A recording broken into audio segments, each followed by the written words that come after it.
Mic खुला है। Hello विद्यार्थीगण, मैं SK Kashyap unique new Bharati publication के इस यूट्यूब चैनल पर आप तमाम विद्यार्थी का हार्दिक अभिनंदन करते हुए स्वागत करते हुए सभी को गुड मॉर्निंग। Good morning. गुरु शिक्षा से लेकर के अमृता तक जो भी उपलब्ध हैं विद्यार्थीगण, जैसा कि आपको ज्ञात है कि बीएड के लिए इंट्रेंस एग्जाम की तैयारी हेतु हम लोग यहाँ उपस्थित हुए हैं और जुलाई में बीएड का एग्जाम है और बड़े पैमाने पर विद्यार्थी इसमें फॉर्म भरते हैं।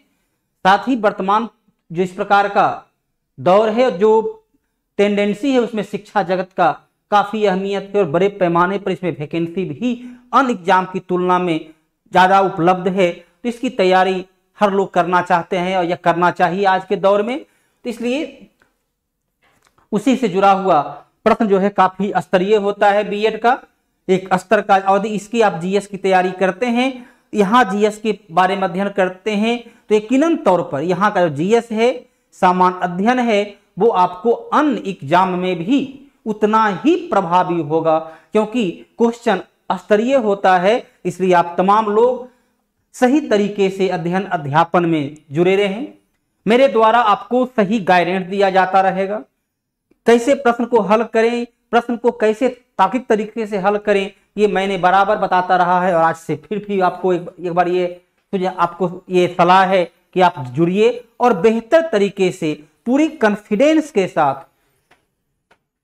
प्रश्न को हल करने में अपने आप को सक्षम बनाइए। तो शुरुआत करते हैं बीएड का, जो कि प्रीवियस ईयर का क्वेश्चन है। एक नॉटिकल मिल समुद्री क्षेत्र में जो मापा जाता है दूरी, तो समुद्री क्षेत्र में दूरी मापने के नॉटिकल मिल का प्रयोग होता है। तो एक नॉटिकल मिल बराबर 1852 मीटर या 1.852 किलोमीटर, अधिक किलोमीटर में देंगे तो 1.852 और सीधा रहेगा तो 1852 मीटर बराबर एक नॉटिकल मिल होता है।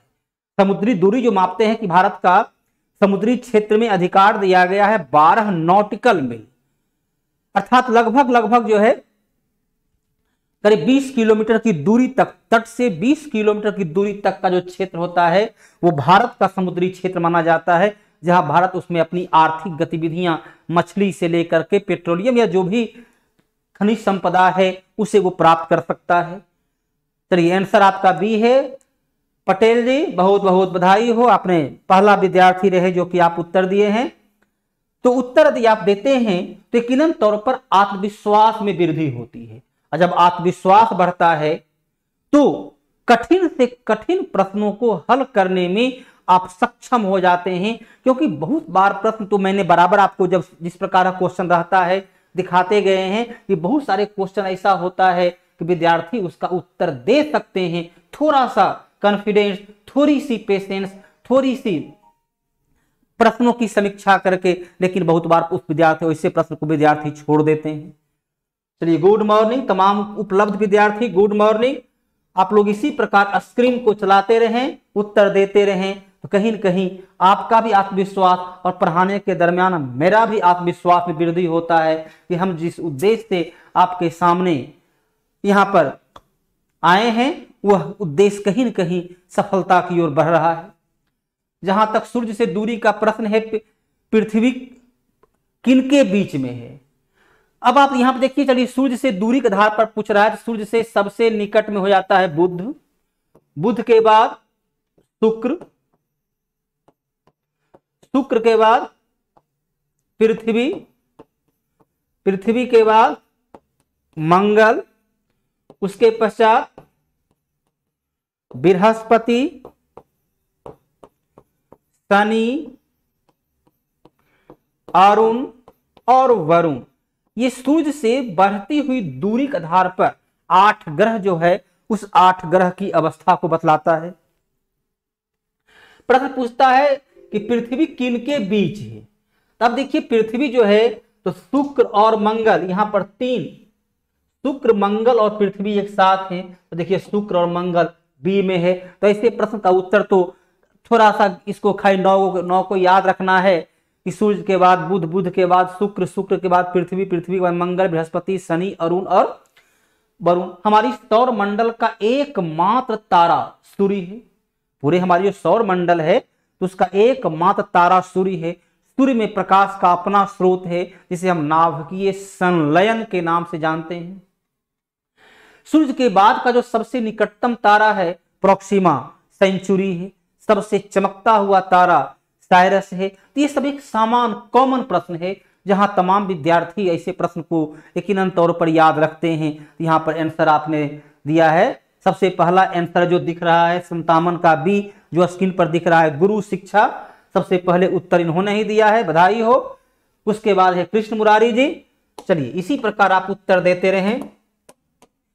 निम्नलिखित में से सबसे, चलिए साइंस क्वेश्चन है, आगे से लिखा, क्योंकि साइंस क्वेश्चन भी स्तरीय होता है तो साइंस क्वेश्चन के लिए हर शनिवार और रविवार, शनिवार को जो है साइंस क्वेश्चन के लिए रखा गया है ताकि एक्सपर्ट शिक्षक जो साइंस के हैं वो आपको उसके बारे में पूरे सही तरीके से जानकारी दे सकें। क्योंकि मैं आर्ट्स पोर्शन का शिक्षक हूं तो साइंस का उतना बेहतर तरीके से, जाहिर सी बात है, मैं उत्तर नहीं दे पाऊंगा या उतना विश्लेषण सटीक तरीके से नहीं कर सकेंगे। तो साइंस के लिए आपके साइंस का एक ही दिन, जो सोम से शुक्रवार तक जितना साइंस क्वेश्चन रहेगा, शनिवार को उन तमाम साइंस क्वेश्चन का एक ही साथ हल कर दी जाएगी। तो इसलिए इस क्वेश्चन को हम छोड़ रहे हैं, साइंस वाले सर बताएंगे। ऐसे जो समान अवस्था है, सबसे अधिक एटॉमिक जो होता है उसमें 108, थोड़ा सा बताते हैं, 108 जो है हाशियम होता है।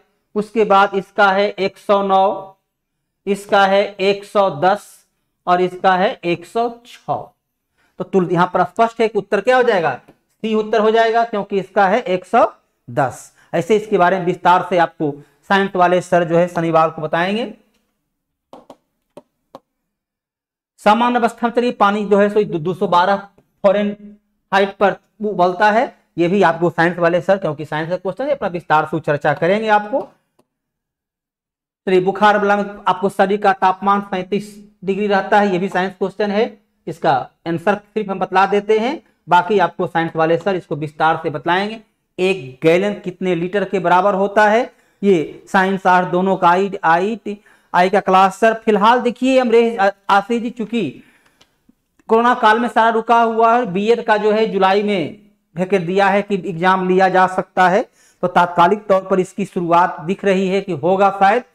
और बिहार में कोरोना काफी हद तक कंट्रोल में आ भी रहा है, इसलिए इसकी पढ़ाई शुरुआत की गई है। जैसे जैसे वैकेंसी आती जाएगी, परीक्षा की तारीख देता रहेगा, वैसे वैसे जो है आपको उस विषय, उस क्षेत्र के बारे में बतलाया जाएगा।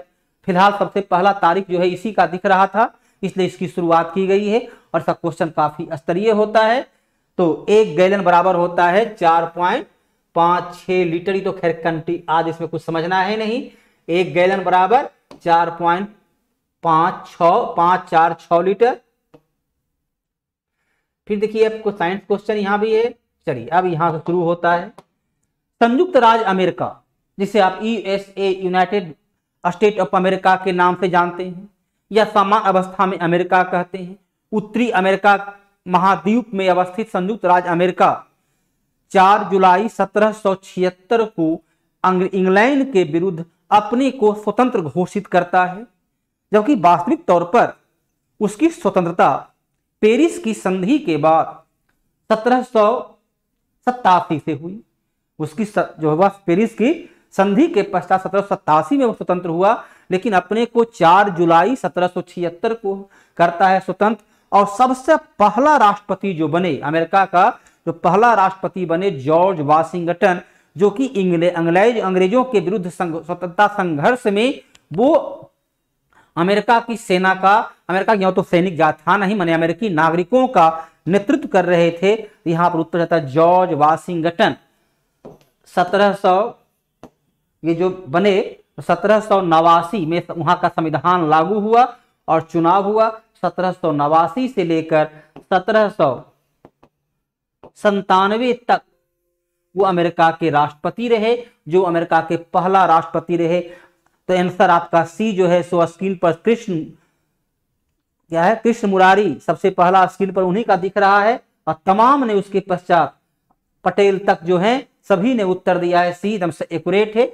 अब्राहम लिंकन अमेरिका के अब तक का सबसे लोकप्रिय राष्ट्रपति रहे, सबसे लोकप्रिय, जो 1861 से लेकर 1865 तक राष्ट्रपति रहे थे।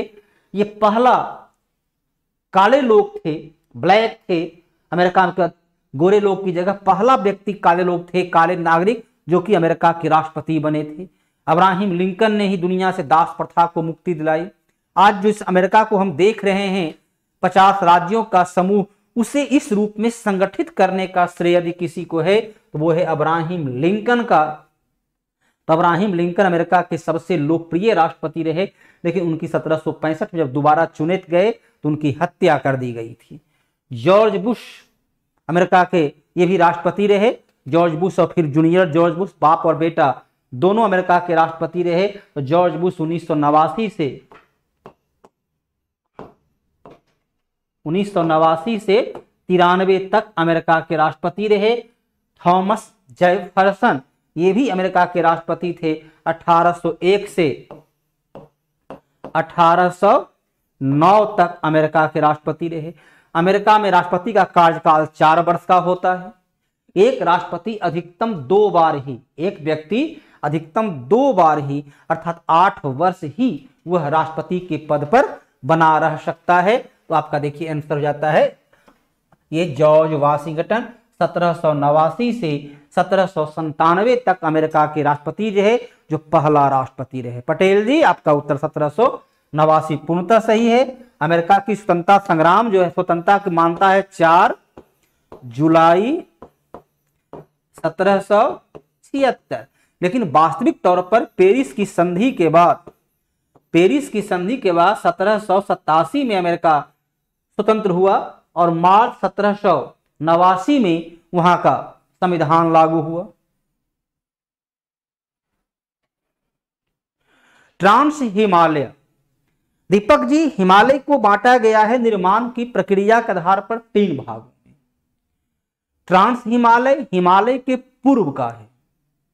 ट्रांस हिमालय जो हुआ वो हिमालय के पूर्व का, जिसमें आपको कैलाश पर्वत हो गया, हिंदू कुश पर्वत हो, तो कैलाश पर्वत जिसे आप हिमालय का एक भाग मानते हैं, पार्ट जानते हैं, तो वो ट्रांस हिमालय क्षेत्र हुआ, माने हिमालय के पूर्व का है।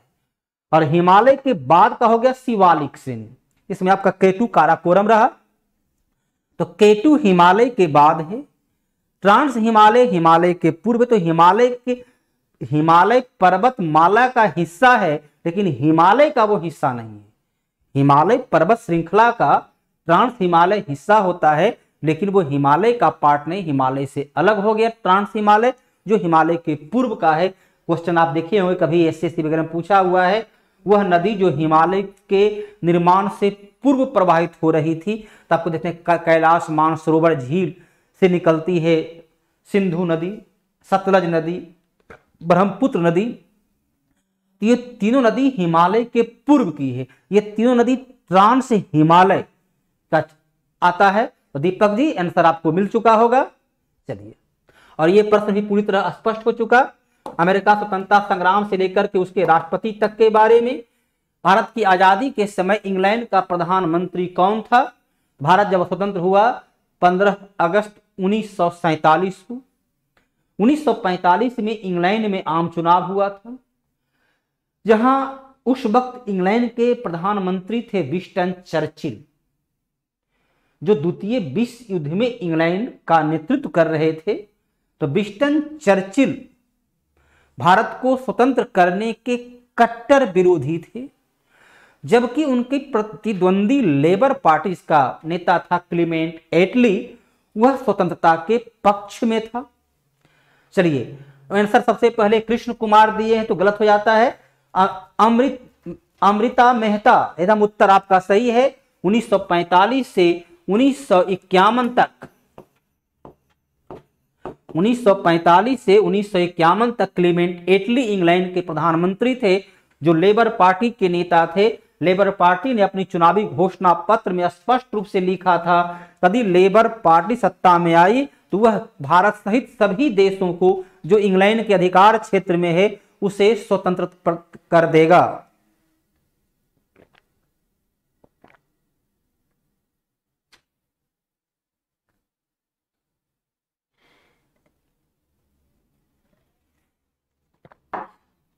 कोमल कुमारी गुड मॉर्निंग। तो क्लेमेंट एटली ने 1947 फरवरी 47 में घोषणा किया था कि जून 1948 के पूर्व, जून 1948 के पहले भारत को हम स्वतंत्र कर देंगे। तो क्लेमेंट एटली और द्वितीय विश्व युद्ध में अंग्रेजी सेना का नेतृत्व किए थे विंस्टन चर्चिल। द्वितीय विश्व युद्ध के समय जो भारत की स्वतंत्रता के कट्टर विरोधी थे, विपक्ष के नेता के रूप में 1947 में जब भारतीय स्वतंत्रता अधिनियम पर चर्चा हो रहा था, इन्होंने उसका जोरदार विरोध किया था।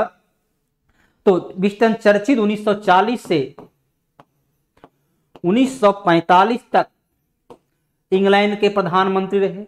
टोनी ब्लेयर 1997 से 2007 तक इंग्लैंड के प्रधान, और इंग्लैंड की आयरन मैन के रूप में, आयरन लेडी के रूप में जाने जाते हैं मार्गरेट थैचर, जो 1979 से लेकर 1990 ईस्वी तक इंग्लैंड की प्रधानमंत्री रही। इसे आयरन लेडी के नाम से जाना जाता है।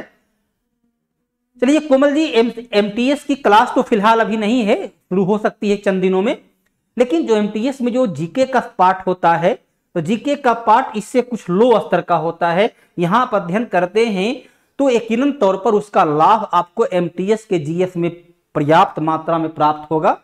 तो थोड़ा सा यहां भी देखिए, फिर जरूरत पड़ेगी तो आपका एमटीएस की भी शुरुआत किया जाएगा। हाँ, लेबर पार्टी के प्रधानमंत्री थे, लेबर पार्टी के टोनी, ये क्लेमेंट एटली। तो चारों इसमें विशेषकर ये क्वेश्चन पूछा जाता है, ये पूछा जाता है और ये पूछा जाता है, क्योंकि मार्गरेट थैचर को जो है आयरन लेडी के नाम से जाना जाता है। ये 3 क्वेश्चन, ये तो नहीं पूछता है टोनी ब्लेयर का, लेकिन ये 3 क्वेश्चन बारंबार पूछा जाता है, इसको याद रखिएगा।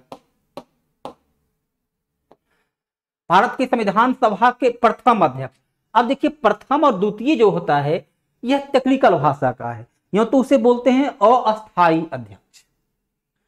जब भी अभी लोकसभा गठन होता है, विधानसभा गठन होता है, तो नवनिर्वाचित सदस्य को शपथ दिलाने के लिए, जब तक अध्यक्ष का चुनाव न हो जाए तब तक अध्यक्षता करने के लिए एक अस्थायी अध्यक्ष चुना जाता है। तो सच्चिदानंद सिन्हा अस्थायी अध्यक्ष अभी भी लोकसभा में जो होते हैं, देखिए 2 से 3 दिन के लिए, तो अस्थायी अध्यक्ष चुने गए। तो वो थे डॉक्टर सच्चिदानंद सिन्हा। संविधान सभा की पहली बैठक 11 दिसंबर 1946 को हुआ, जिसमें डॉक्टर सच्चिदानंद सिन्हा अस्थायी अध्यक्ष चुने गए। 13 दिसंबर 1946 को, सॉरी 9 दिसंबर है, 9 दिसंबर 1946 को अस्थायी अध्यक्ष चुने गए डॉक्टर सच्चिदानंद सिन्हा। 11 दिसंबर 1946 को अस्थायी अध्यक्ष चुने गए डॉक्टर राजेंद्र प्रसाद, और 13 दिसंबर 1946 को पहली बार जो है संविधान सभा ने उद्देश्य प्रस्ताव समिति का गठन किया, जिसका अध्यक्ष बनाए गए थे पंडित जवाहरलाल नेहरू। और डॉक्टर राजेंद्र प्रसाद जो हुए द्वितीय या अस्थायी अध्यक्ष, और सच्चिदानंद सिन्हा प्रथम और या अस्थायी अध्यक्ष चुने गए। डॉक्टर बाबा साहेब भीमराव अम्बेडकर संविधान सभा में प्रारूप समिति, ड्राफ्टिंग कमेटी के अध्यक्ष थे आचार्य जेबी कृपलानी।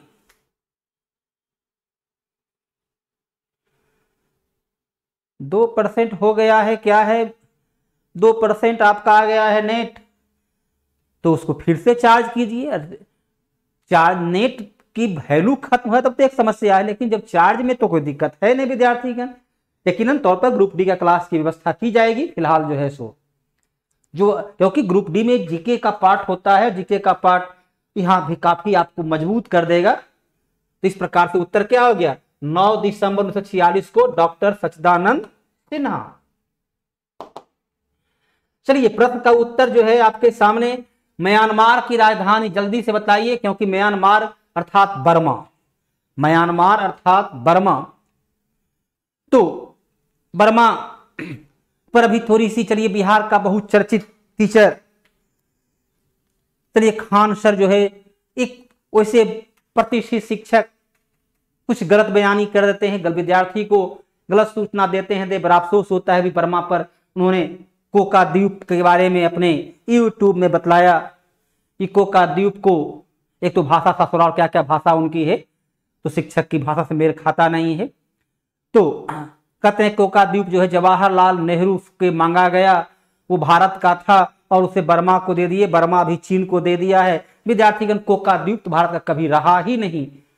भारत की समुद्री सीमा, भारत की समुद्री क्षेत्र तो काफी कमजोर रहा। इतिहास के पन्नों पर आप पढ़ते हैं कि सबसे पहली बार चोल काल में शक्तिशाली नौसेना हुआ जिसने श्रीलंका और हिंद महासागर के द्वीप को जीता। उसके पश्चात भारत की सैनिक शक्ति नौसेना में कहीं थी नहीं।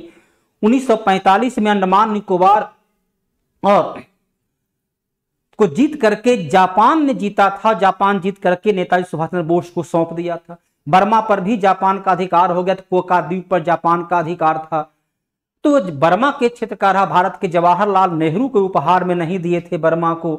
और नेहरू की आलोचना के नाम पर जो है जिस प्रकार लाइन लिखा जाता है नेहरू की देन, अरे उस वक्त देश स्वतंत्र हुआ, भारत 1206 से लेकर 1947 तक 1000 वर्ष तक लगभग गुलाम रहा। तो देश में जो समस्याएं थी तो हर बातों का अनावश्यक बड़ा उत्तेजक लाइन में लिख करके विद्यार्थी को भी दिग्भ्रमित करना। एक बार उसी प्रकार ज्योग्राफी में आपका अंगारा द्वीप भारत का बतला दिया गया था। वैसे ही महानतम शिक्षक यूट्यूब पर गलत सूचनाएं दे करके विद्यार्थी को सिर्फ अपनी भाषा शैली थोड़ा सा उसको समझिए, पर कहाँ पर प्रश्न क्या है, कैसे उसको बेहतर उत्तर दे सकते हैं। तो म्यांमार को, बर्मा को म्यांमार के नाम से जाना जाता था। रंगून जो उसकी पूर्व राजधानी थी उसे यांगून वर्तमान में नाम कर दिया गया है। अब आपका आंसर जो है कौन दिए हैं, जो दिख रहा है कृष्ण मुरारी कुमार, आंसर सी एकदम सही है। म्यांमार की राजधानी, नया राजधानी जो हो गया है नायपीतौ, उसकी नई राजधानी हो गई है। तो बर्मा की पूर्व राजधानी रंगून थी, जहां की आप इतिहास के पन्नों पर पढ़ते हैं कि बहादुर शाह जफर को बर्मा के रंगून में कारागार में बंद रखा गया। 1935 के अधिनियम से 1937 में बर्मा को स्वतंत्र कर दिया, भारत से अलग कर दिया गया था। और उसी समय से कोका द्वीप उसके अधिकार क्षेत्र में था। आंसर हो जाता है सी। एक विद्यार्थी आंसर दिए हैं अमृता मेहता और एक कृष्ण मुरारी, सबसे पहले दोनों बधाई के पात्र हैं। दोनों का उत्तर पूर्णतः सही है। गुड मॉर्निंग निशा जी। तो आप लोग जो है विभिन्न यूट्यूब चैनल के माध्यम से जो दिखाया जाता है, बहुत बार उसमें सिर्फ विद्यार्थी की भावनात्मक शोषण होता है। तो तथ्य को, क्योंकि यदि आप सफल होना है तो भावना से नहीं, भाषा से, रोचकता से नहीं, बल्कि अपने नॉलेज, विवेक और समझ से ही आपकी सफलता निर्भर करती है। इसलिए सटीक चैनल को चुने जो आपके लिए प्रभावी है, जो आपको आगे बढ़ने के लिए प्रेरित करता हो। राजतरंगिणी पुस्तक का लेखक कौन है? राजतरंगिणी महान लेखक थे कलहन, संस्कृत के लेखक थे। यह पहला, भारतीय इतिहास की सबसे बड़ी कमजोरी रही कि यहां पर पृथ्वी को, जीवन को नश्वर माना गया और उसके बारे में लेखन को बहुत ही कम महत्व दिया गया। परिणाम यह रहा कि जो भी हमने प्राचीन काल में रिसर्च किए, अनुसंधान किए, जानकारी प्राप्त किए, वो उन्हीं ऋषि मुनियों के साथ विलुप्त हो गया, आगे रहा, बढ़ा नहीं। और तो उसकी खामियाजा हमें आज भुगतना पड़ रहा है। आप पढ़ते हैं न्यूटन, सबसे पहले भारत में दिया जा चुका था गुरुत्वाकर्षण का सिद्धांत, लेकिन उनको किसी ने लिखने का प्रयास नहीं किया, उन्होंने सैद्धांतिक रूप से उसे लिखा नहीं। तो बहुत सारे ऐसी ज्ञान है जो हमारा था, लेकिन हम लोग उसको भूल गए, विस्मृत कर दिए, इसके चलते आज हम काफी पिछड़ गए हैं। तो कलहन ने राजतरंगिणी, वो पहला अर्थात 1206 के पूर्व इतिहास पुस्तक का पहला पुस्तक है जो इतिहास के रूप में लिखा गया है, राजतरंगिणी। उसके पूर्व इतिहास के रूप में भारत में लेखन शैली विद्यमान रही नहीं, जिसका खामियाजा हमें आज भुगतना पड़ रहा है।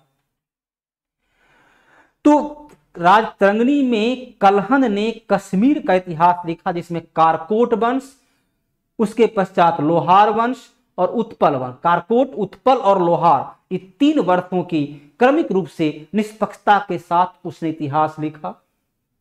लोहार वंश का शासक राजा हर्ष का दरबारी कवि था कलहन, तो उसने पुस्तक लिखा राजतरंगिणी। यह कश्मीर का इतिहासकार है जिसका नाम है कलहन, जिसने राजा हर्ष के दरबार में इसको लिखा था। मूवी धमाका, चलिए नमस्कार नमस्कार। Answer A. विश्व आर्द्र भूमि, आर्द्र भूमि से बिहार में भी आर्द्र भूमि आपका बेगूसराय का कांवर झील है। आर्द्र भूमि को रामसर, आर्द्र भूमि को रामसर के नाम से भी जाना जाता है। वो ईरान में रामसर नामक जगह पर एक सम्मेलन हुआ था कि जो आर्द्र भूमि है, जो दलदली भूमि है, वो जैव विविधता के लिए काफी लाभदायक होता है। विभिन्न प्रकार के जीव जंतु पादप का वो आश्रय क्षेत्र है, इसलिए उसको सुरक्षा और संरक्षण दिया जाना पृथ्वी के लिए, मानवता के लिए आवश्यक है, पर्यावरण के लिए आवश्यक है। तो उसे रामसर भूमि के नाम से भी जाना जाता है और उसके प्रति लोगों में जागरूकता पैदा करने के लिए आर्द्र, विश्व आर्द्र भूमि दिवस मनाया जाता है। भारत में बिहार का भी आपका जो है बेगूसराय का कांवर झील, इसके भारत का टोटल जो है 42 आर्द्र क्षेत्र में घोषित किया गया है, जिनमें सबसे बड़ा है सुंदरबन। तो अब देखिए यहाँ पर आपके सामने जो विकल्प है, उस विकल्प में चलिए, अमृता मेहता जी आपने उत्तर दिया है 2 फरवरी। तो आपका उत्तर पूर्णतः सही है। 2 फरवरी विश्व आर्द्र भूमि दिवस के रूप में मनाया जाता है। पहला उत्तर शायद आप ही का है कि और किसी का? 68 नंबर, 68 का, अब तो ए नंबर कृष्ण कुमार सबसे पहले दिए हैं, उनका उत्तर है। और 2 मार्च कोई महत्वपूर्ण दिवस में है नहीं, 2 मार्च कोई महत्वपूर्ण दिवस में है नहीं। 22 मई जैव विविधता दिवस, 22 मई, ये भी परीक्षा में बारंबार पूछा जाता है। 22 मई जैव विविधता दिवस के रूप में 1997 से विश्व आर्द्र भूमि दिवस के रूप में मनाया जाता है। आजकल परीक्षा में इस प्रकार का भी प्रश्न पूछा करता है। तो विश्व आर्द्र भूमि दिवस कब से शुरू हुआ? 1997 से हुआ। आर्द्र भूमि को क्या कहते हैं? आर्द्र भूमि को रामसर भी के नाम से जाना जाता है। चलिए विद्यार्थीगण, एमएससी का एकदम कथन सही है कि वर्तमान तकनीकी युग में इसकी काफी अहमियत है। विद्यार्थी को जोड़िए, यूट्यूब चैनल को बढ़ाइए, क्योंकि इसमें संख्या जितना अधिक बढ़ेगा, आज की तकनीकी युग में वह एक महत्वपूर्ण स्रोत है और क्या क्या उसका लाभ होता है उसे भली भांति आप परिचित हैं। हम लोग भी जब आपको निःशुल्क शिक्षा देते हैं तो कहीं न कहीं वो एक बड़ी विद्यार्थी की संख्या बढ़ती है, लाइक सब्सक्राइब होता है, तो आय का एक साधन बनता है, तो अप्रत्यक्ष तरीके से हमें लाभान्वित होने का अवसर मिलता है। इस प्रकार से चलिए, विश्व जल दिवस भी आपने लिखा सही। चलिए आगे देखिए, भारत का राष्ट्रीय जलीय जंतु कौन है? 2009 में भारत सरकार ने भारत का राष्ट्रीय जलीय जीव की घोषणा किया। 2009 से जलीय जीव की घोषणा हुआ, अक्टूबर 2009। जलीय जीव में है गंगा का डॉल्फिन, जिसका मूल क्षेत्र है भागलपुर से लेकर इलाहाबाद तक। भागलपुर से इलाहाबाद तक में पाया जाता है डॉल्फिन। डॉल्फिन समुद्री जीव है, लेकिन विश्व में कुछ गिने चुने नदी, गंगा, अमेजन, सिंधु, कुछ गिनी चुनी नदी ही है जिसमें डॉल्फिन पाया जाता है। तो डॉल्फिन को भारत का जलीय जीव, तो गांगे डॉल्फिन, इसका मूल क्षेत्र, इसका विकास के लिए भागलपुर, विक्रमशिला के भागलपुर में जो है एक अनुसंधान केंद्र खोला गया है। तो भागलपुर से लेकर इलाहाबाद, प्रयागराज तक इसका मूल क्षेत्र है। तो ये आंसर आपका तमाम विद्यार्थी देखिए इसका आंसर सही दिए हैं। फिर कृष्ण कुमारी जो है कृष्णा कुमारी सबसे पहले उत्तर दिए हैं, बधाई के पात्र हों।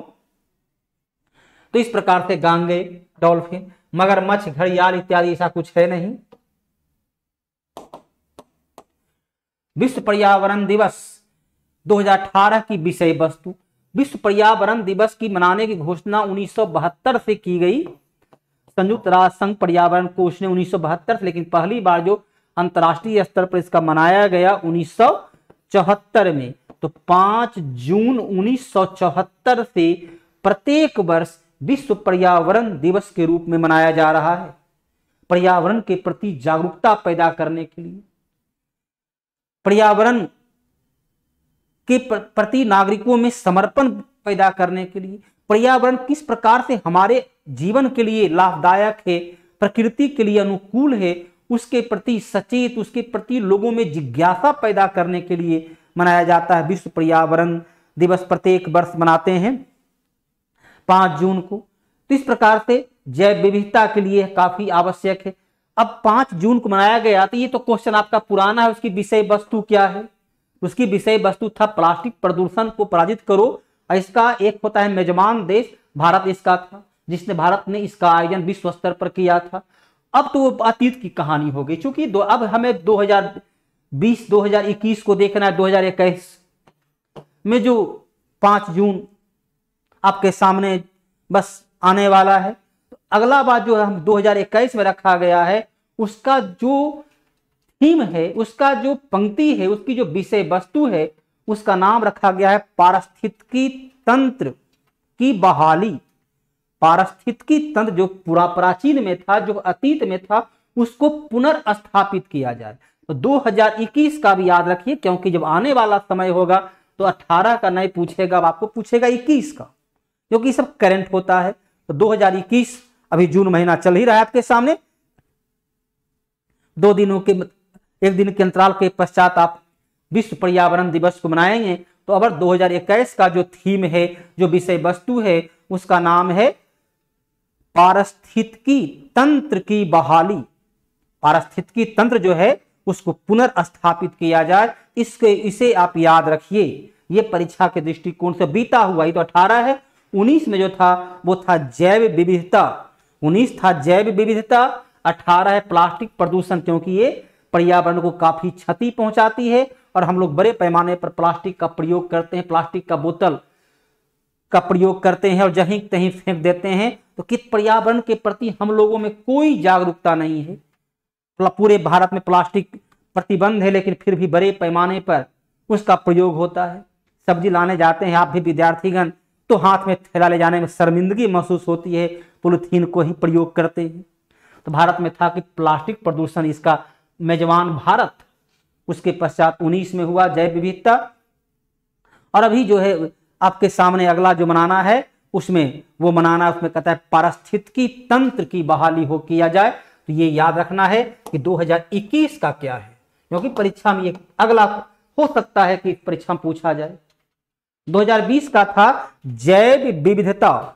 2020 में गुरु शिक्षा 2020 था जैव विविधता को बचाना, जैव विविधता को संरक्षण देना। 2021 का था है, अभी तो आगे होने वाला है, पारिस्थितिकी तंत्र की बहाली। तो गुरु शिक्षा आपको जो प्रश्न आपने पूछा उसका उत्तर दिया जा चुका है। जून 2018, फिर देखिए 18 में इसकी अब तो वह अतीत की कहानी हो चुकी है। तो खैर उस वक्त क्या था, तो अपना उत्तर आप जानेंगे इक्वेडोर का। लेकिन 2000 अब आपको याद रखना है, अतीत की नहीं बल्कि ये 73वां है। ये जो हुआ था 73वीं बैठक हुई थी, 75वीं बैठक हो चुकी है। तो अब हमें 75वीं को याद रखना है, 2020 का याद रखना है। सितंबर महीना के तीसरा सप्ताह में संयुक्त राष्ट्र संघ की बैठक होती है और उसमें एक अध्यक्ष चुना जाता है जिसका कार्यकाल 1 वर्ष का होता है। 1953 में भारत की चुनी गई थी, भारत की जो विश्व की पहली महिला जो संयुक्त राष्ट्र संघ की अध्यक्ष बनी थी, विजय लक्ष्मी पंडित, 1953 में चुनी गई थी। तो 1 साल के लिए होता है। तो अब तो ये अतीत की हुआ, तो इसको तो भूल जाइए, अब तो परीक्षा में पूछने वाला है नहीं। अब हमें 2020 में जो कौन चुना गया उसके बारे में। 2020 में तुर्की, 2020 में जो चुना गया वो तुर्की का था, जिसका नाम था वोल्कान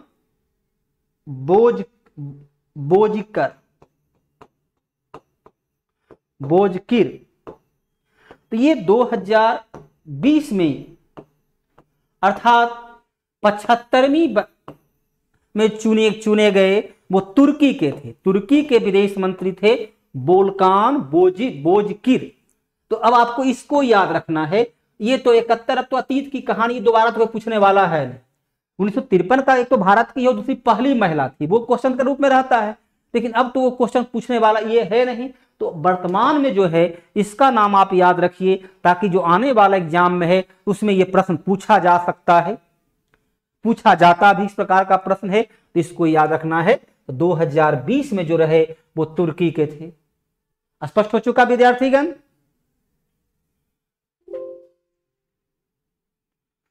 पारिस्थितिकी तंत्र, पारिस्थितिकी तंत्र क्या है कि जितना भी अभी आप देख रहे हैं, पेड़ पौधे, जीव जंतु, पादप, सभी उसमें शामिल होता है। पर्यावरण से जुड़ा हुआ पारिस्थितिकी, अर्थात उसमें मिट्टी भी शामिल है, पर्वत भी शामिल है, झील भी शामिल है। तो जो भी इस धरा पर इस पृथ्वी पर आप जल देख रहे हैं, वायु देख रहे हैं, मिट्टी देख रहे हैं, पेड़ पौधे, जीव जंतु, कीट पतंग, सभी इस प्रकृति के लिए आवश्यक है। सब एक दूसरे के जीवन यापन में कहीं न कहीं सहयोगी होते हैं। पर्यावरण को बनाने, अनुकूल बनाए रखने के लिए इसकी उपयोगिता होती है। आप देखिए केंचुआ बड़े पैमाने पर होता था, इतना ज्यादा रासायनिक खाद कीटनाशक दवा का इस्तेमाल किए कि केंचुआ गायब हो गया। तो केंचुआ क्या है, नाइट्रोजन का स्थिरीकरण करता था, भूमि की उर्वरा शक्ति को बेहतर करता था, उत्पादन में वृद्धि करता था, वो खाद का काम करता था। ये था पारिस्थितिकी तंत्र। तो ये 21 का 20 का कौन है, ये करंट आपके सामने हो गया। भारत में किनके जन्म दिवस को शिक्षा दिवस, एक यहां देखिए शिक्षा है और एक होता है शिक्षक दिवस। शिक्षक दिवस तो आप भली भांति परिचित हैं कि शिक्षक दिवस मनाया जाता था डॉक्टर राधा कृष्णन, जो देश के पहले उपराष्ट्रपति, लगातार 2 बार उपराष्ट्रपति, बाद में राष्ट्रपति के पद पर भी काम किए, तो ये थे डॉक्टर राधा। और यहाँ ये शिक्षक दिवस नहीं, ये शिक्षा दिवस है। देश के पहला शिक्षा मंत्री आपको भली भांति परिचित होंगे कि मौलाना अबुल कलाम आजाद देश के पहला शिक्षा मंत्री थे। तो देश शिक्षा दिवस मनाया जाता है मौलाना अबुल कलाम आजाद के जन्म दिवस के अवसर पर, जिनका है 11 नवंबर। ये एसएससी में भी क्वेश्चन पूछा जा चुका है, बीपीएससी भी ये क्वेश्चन पूछ चुका है कि बिहार सरकार शिक्षा दिवस कब मनाती है। ये है 72 का ए, मौलाना अबुल कलाम आजाद। चलिए 72 का ए आंसर जो सबसे पहले एमएस दिए हैं, एकदम सही उत्तर है। चलिए आगे बढ़ते हैं। भीमराव अंबेडकर 14 अप्रैल इनका जन्म दिवस है, उसी राष्ट्रीय छुट्टी दी जाती है। दुनिया का सबसे बड़ा दूरबीन किस देश में है? दुनिया का जो सबसे बड़ा दूरबीन है वो चीन में। दुनिया का अभी हर चीज में, तकनीकी क्षेत्र में चीन काफी आगे हो चुका है, चीन में। और उसका जो टेलीस्कोप का जो अथी आकार ऊपर में है इतना बड़ा है कि 30 फुटबॉल जो खेलते हैं मैदान में, तो 30 फुटबॉल का मैदान के बराबर उसका स्क्रीन है, जो कि दुनिया का सबसे बड़ा दूरबीन है। तो 1-2 मैदान नहीं बल्कि 30 फुटबॉल मैदान के बराबर उसका स्क्रीन है। और एक 2022 में बनने वाला है, जिसमें भारत का भी 10% योगदान है, दुनिया का सबसे बड़ा बनेगा। खैर वो तो अभी निर्माणाधीन अवस्था में है, उसमें जापान, भारत और कई देश मिलकर उसको बना रहे हैं। तो दूरबीन का आविष्कार किया है चीन ने, ताकि वो एलियन को, अन्य ग्रहों पर जो माना जाता है कि निवास करते हैं, उसके बारे में परीक्षण करने के लिए इसकी शुरुआत किया है। यह डिश का, उसका जो डिश है वो 30 फुटबॉल मैदान के बराबर है। उसका नाम रखा गया है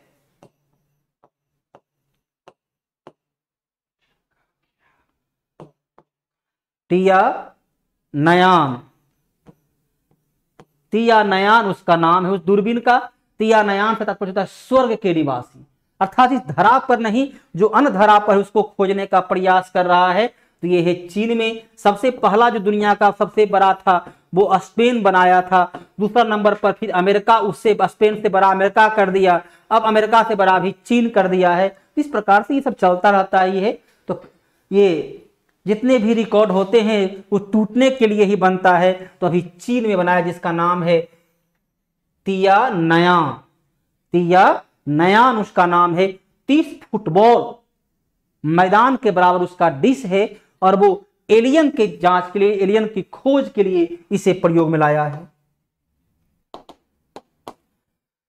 2018 रैंकिंग अनुसार कौन सा देश सबसे ज्यादा असुरक्षित है? चलिए 2018, अब आ गया है 2020। तो 2018 में भी अफगानिस्तान था, अब भी जो है सो उस नंबर पर अफगानिस्तान ही है, उसमें कोई ज्यादा अंतर नहीं आया है। असुरक्षित मतलब जहां आतंकवाद, नक्सलवाद से बम विस्फोट उसको कहा गया है। अर्थात नक्सलवादी, आतंकवादी घटनाएं जहां जितना ज्यादा है वह देश उतना ही असुरक्षित है।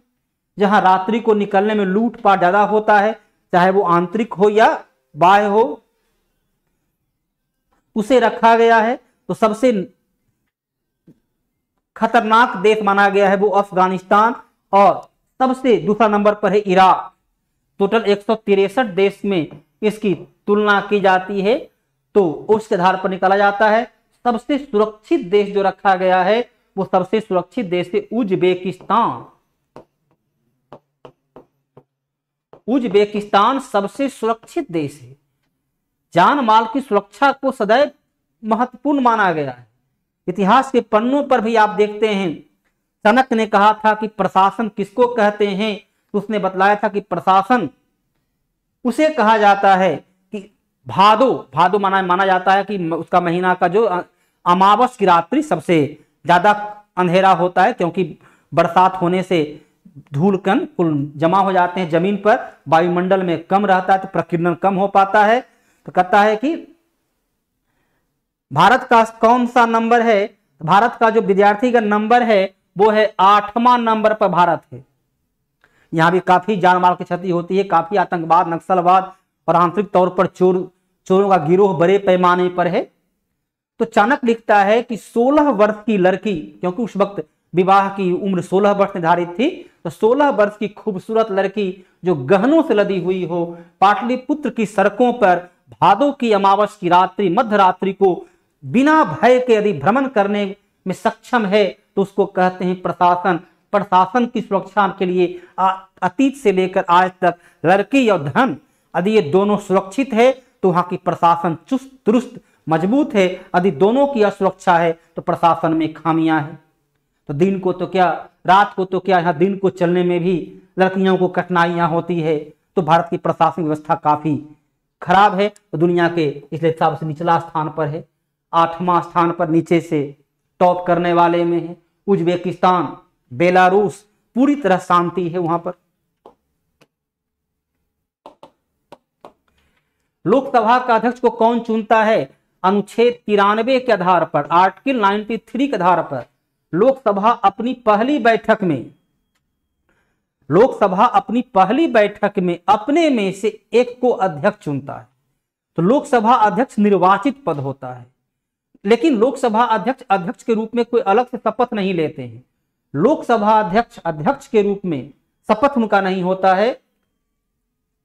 लोकसभा अध्यक्ष का चुनाव अनुच्छेद 93 के आधार पर लोकसभा अपनी पहली बैठक में करता है। तो क्या होगा, लोकसभा का मंत्रिमंडल, प्रधानमंत्री और टोटल मंत्रिमंडल उसके शामिल होते हैं। विधानसभा का अध्यक्ष विधानसभा अपने में से चुनता है।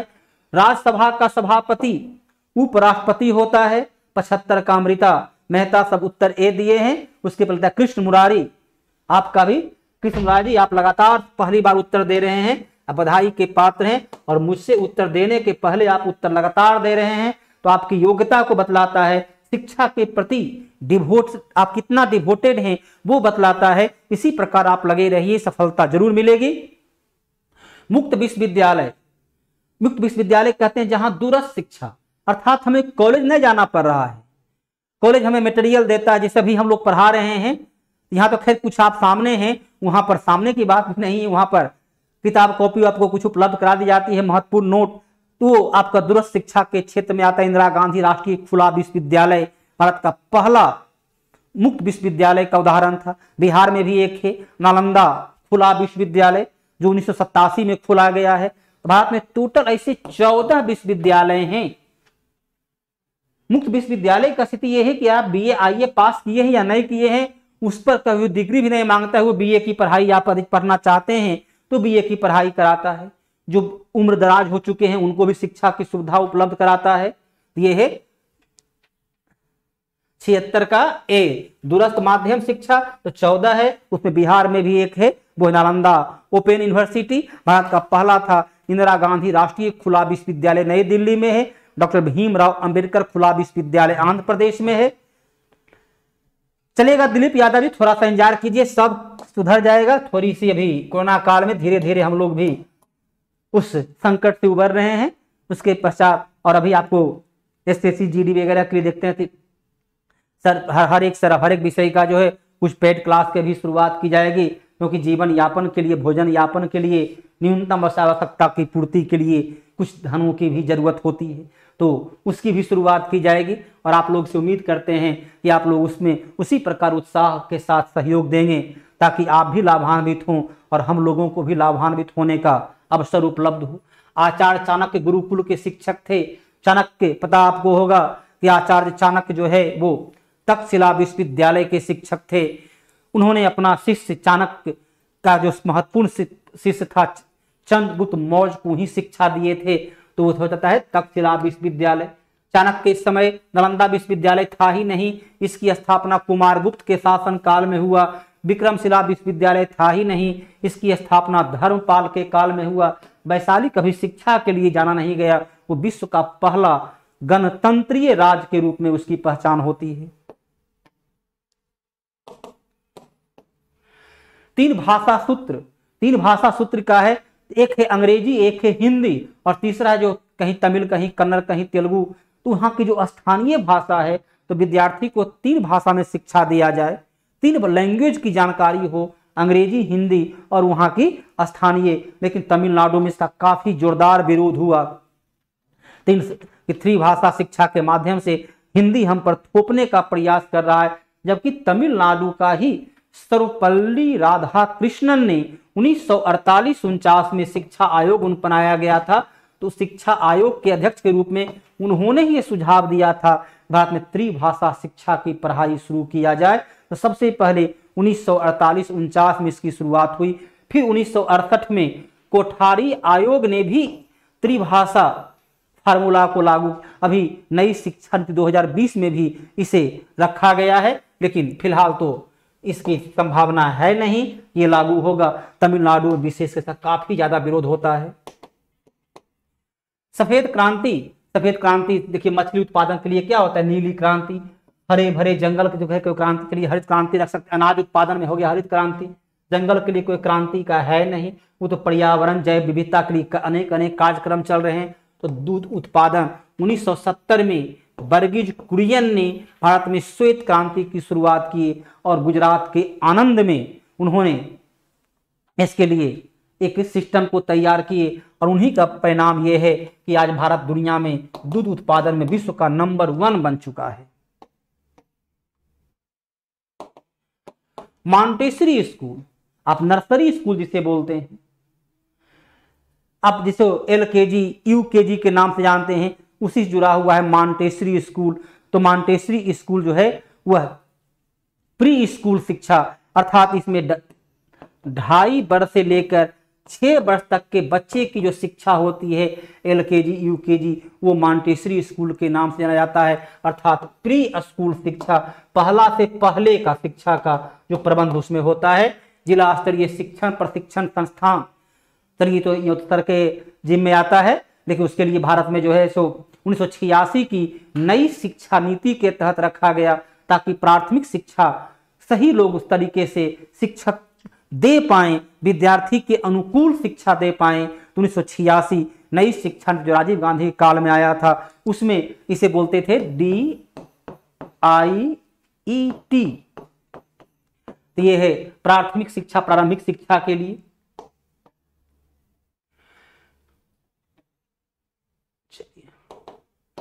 भारत की खोज नामक पुस्तक बड़ा ही फेमस किताब रहा है। जवाहरलाल नेहरू की डिस्कवरी ऑफ इंडिया के नाम आपने जरूर सुना होगा। Discovery of India Mahatma Gandhi का है। Hind Swaraj MN Roy the communist, MN राय का है द कम्युनिस्ट। और लाला लाजपत राय जो गर्मपंथी दल के लीडर थे, उनका जो महत्वपूर्ण पुस्तक है वो है young India. Lala Lajpat Rai young India, MN Roy the communist, Mahatma Gandhi Hind Swaraj और discovery of India Jawaharlal Nehru.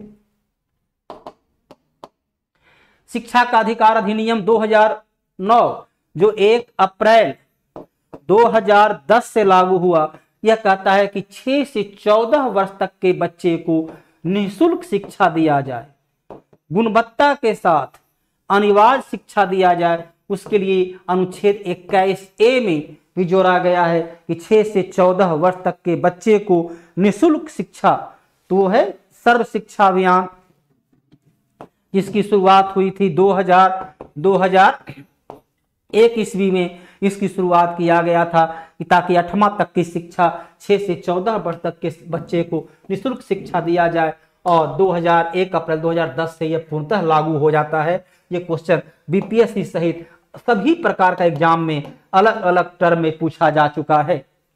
मानव शरीर में चलिए तो साइंस क्वेश्चन है, साइंस वाले सर आपको उसके बारे में विस्तार से बताएंगे। हमारे संविधान का कौन सा भाग मुफ्त एवं अनिवार्य शिक्षा, फिर देखिए मुफ्त एवं अनिवार्य शिक्षा के लिए क्या है, संविधान में 86वां संविधान संशोधन के द्वारा 2002 में जोड़ा गया, जो 1 अप्रैल 2010 से लागू हुआ। ये था कि अनुच्छेद 21A कि राज्य 6 से 14 वर्ष तक के बच्चे को निःशुल्क शिक्षा देने का प्रबंध करे।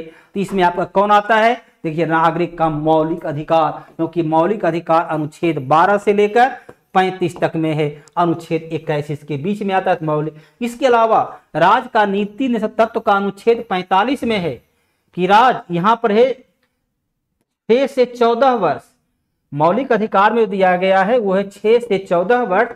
तो 45 कहता है 0 से 6 वर्ष तक के बच्चे को निःशुल्क शिक्षा देने का प्रबंध करे। तो यहाँ चूंकि आयुष नहीं शब्द प्रयोग किया है, लेकिन मुफ्त एवं अनिवार्य शब्द प्रयोग किया है। अनिवार्य जब प्रयोग किया तो ये हो जाता है मौलिक अधिकार, क्योंकि राज्य का नीति निषेध तत्व अनिवार्यतः लागू नहीं होता है। अनुच्छेद 37 लिखता है कि राज्य का नीति निर्देशक तत्व सरकार की इच्छा शक्ति पर निर्भर करती है, वो अनिवार्यता नहीं है।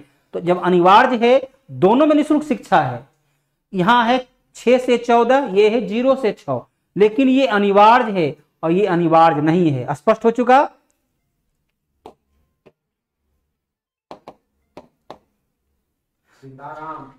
क्वेश्चन संविधान का अनुच्छेद 51, अनुच्छेद 51 किसमें आता है, राज्य का नीति निषेध तत्व का भाग होता है अनुच्छेद 51। अनुच्छेद 51 कहता है राज्य अंतरराष्ट्रीय शांति व्यवस्था को बनाए रखने का प्रबंध करे, अर्थात जिसे आप विदेश नीति फॉरेन डिप्लोमेसी कहते हैं, उसका उल्लेख है अनुच्छेद 51 में है। बाल अधिकार मानव नागरिकों का कर्तव्य, अनुच्छेद 51A यहां होना चाहिए।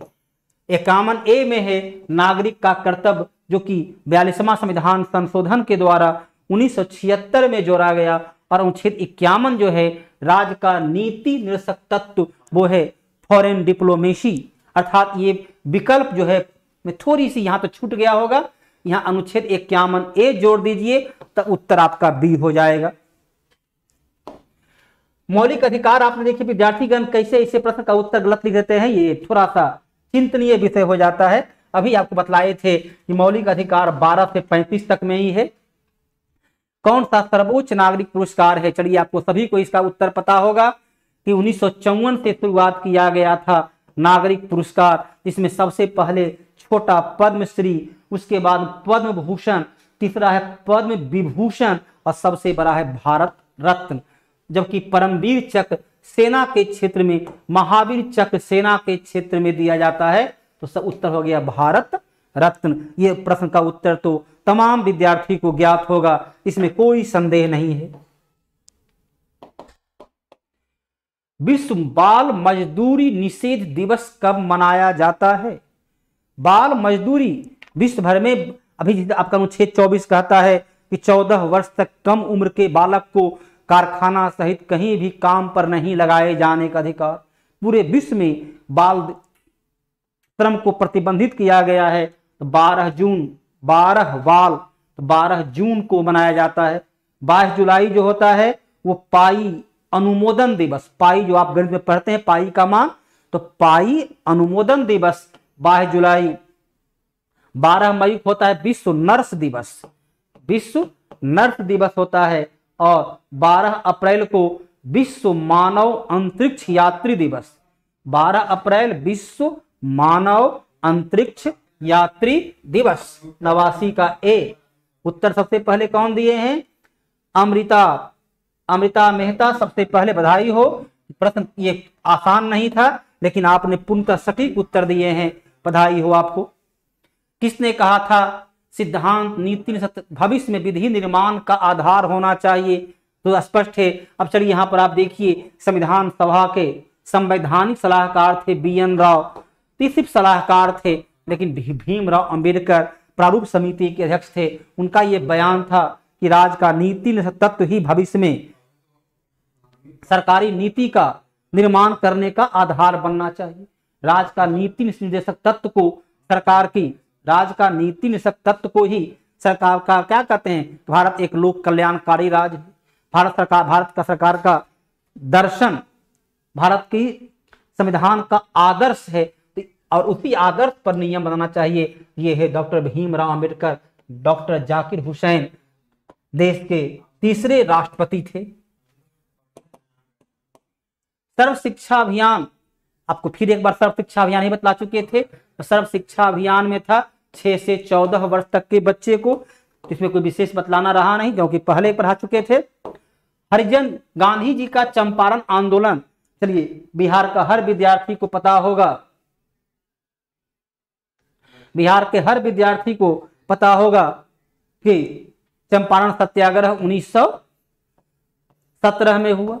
नील मजदूर, नील मजदूर जो 3 कठिया आंदोलन, एक हर 20 कट्ठा में 3 कट्ठा पर उनको नील की खेती करनी पड़ती थी, तो 3 कठिया आंदोलन से जुड़ा हुआ है। महात्मा गांधी का ये पहला आंदोलन रहा। 1930 सविनय अवज्ञा आंदोलन, हरिजन सुरक्षा के लिए 1932 में महात्मा गांधी हरिजन यात्रा किए थे। हिंदू समाज की एकता रखने के लिए नहीं था बल्कि नील विद्रोह से जुड़ा हुआ था। सबसे लंबा समुद्र तट, यकीनन तौर पर हर विद्यार्थी को इसका उत्तर पता होगा। भारत की टोटल समुद्री सीमा है 7516.6 किलोमीटर। द्वीप को छोड़ दें तब सीमा हो जाती है 6100 किलोमीटर। तो सबसे लंबी सीमा रेखा जो है गुजरात का 1214 किलोमीटर, जबकि प्रायद्वीपीय भारत का सबसे लंबा 973, आंध्र प्रदेश का, उड़ीसा का 476, केरल का 569। तो ये भारत की समुद्री सीमा, सबसे लंबी समुद्री सीमा है गुजरात का। चलिए प्रश्न की ओर हम लोग अंतिम प्रश्न की ओर बढ़ते जा रहे हैं। ऐसे समय भी थोड़ा ज्यादा ही ले चुके हैं हम। रक्त का, चलिए तो फिर साइंस क्वेश्चन है। चुप हो रहा, चलिए साइंस क्वेश्चन, मेरा प्रश्न ही पर समाप्त होता है विद्यार्थीगण। तो अब आगे जो है आपके सामने साहित्य के सर आ चुके हैं, वो साहित्य के बारे में आपको बतलाएंगे। आप लोग इसी प्रकार अपना प्यार बनाए रखिए, आप अधिक से अधिक विद्यार्थी को जोड़िए, वही आज की सफलता का पहचान है और उसका लाभ आपको अवश्य मिलेगा। आप अधिक से अधिक विद्यार्थी को जोड़िए, शेयर, सब्सक्राइब, तो समान प्रक्रिया है।